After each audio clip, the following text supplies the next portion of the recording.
Hi, and welcome to Making a Difference. I'm Elaine Busby.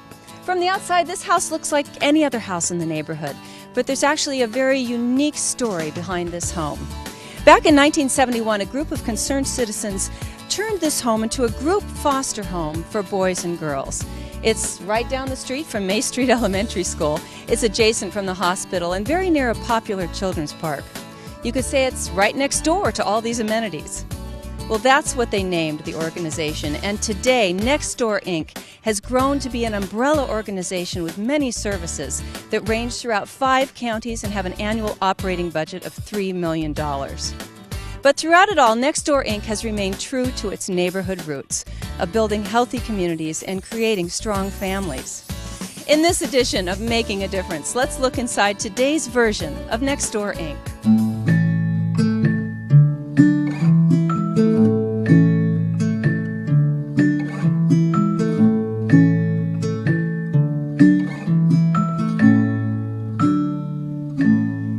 If you didn't know any better and just dropped in, you'd think 7-month-old Ryan's aunt was visiting.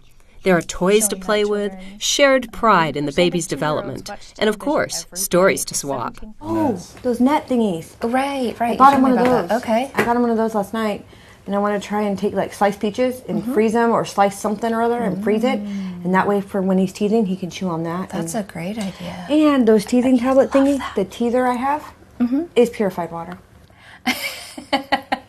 So, I knew you were going to check into that, but it still says on the package, do not freeze. There's nothing like getting some time to talk to another adult when you spend all day with a small child.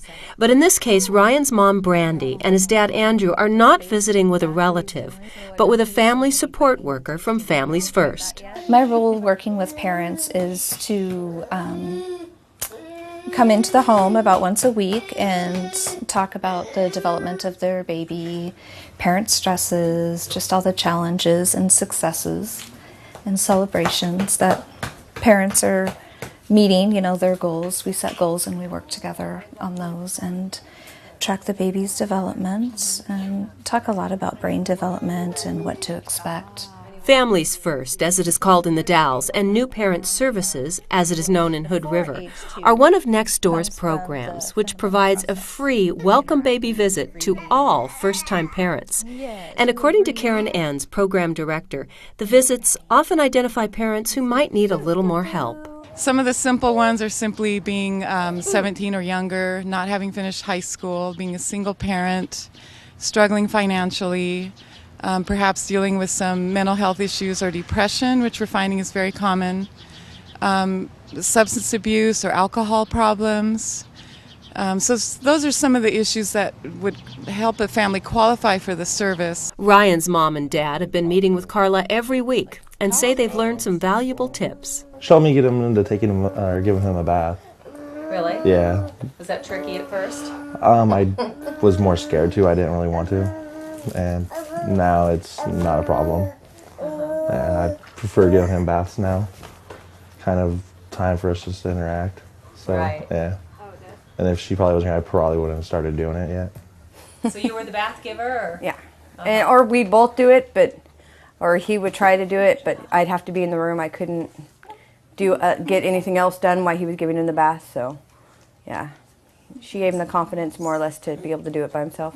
Families enrolled in this program are 2.5 times less likely to experience abuse or neglect due to the role modeling provided by family support workers. A lot of them don't really have anything in their background or in their current experience where they can see a positive parent-child interaction and say, that's the kind of parent I want to be. They just don't have those resources. So this home visitor really shows that to them and shows them the importance of that as well.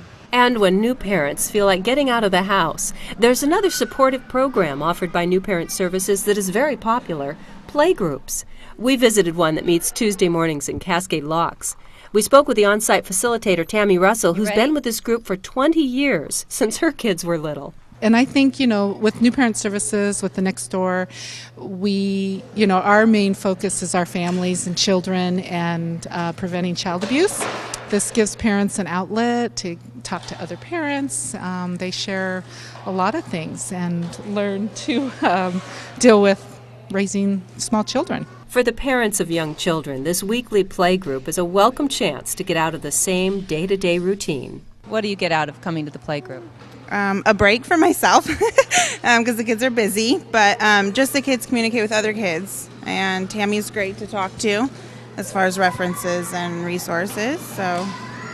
And just to talk to other parents, kind of get away from home life and work. Playgroups and welcome baby visits are available in 5 counties in the Gorge, and if wanted, as in the case of Brandy and Andrew with their new baby Ryan, parents can continue those weekly visits until the baby is up to 3 years of age.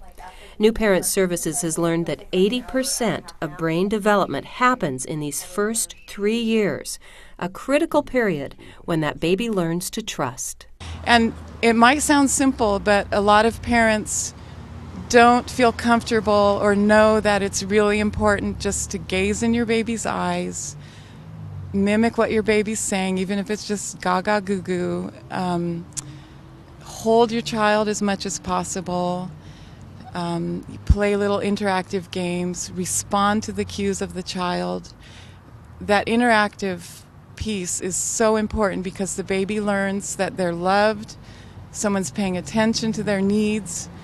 It's not a spoiling thing. It's knowing that they are cherished and they're being taken care of and they can count on somebody. And then that's their foundation from which they can grow. If you'd like to learn more about New Parent Services, you can call them at 541-386-8433 or go online at nextdoorinc.org. Just how many programs fall under the purview of the Next Door? We'll find out next as Making a Difference continues.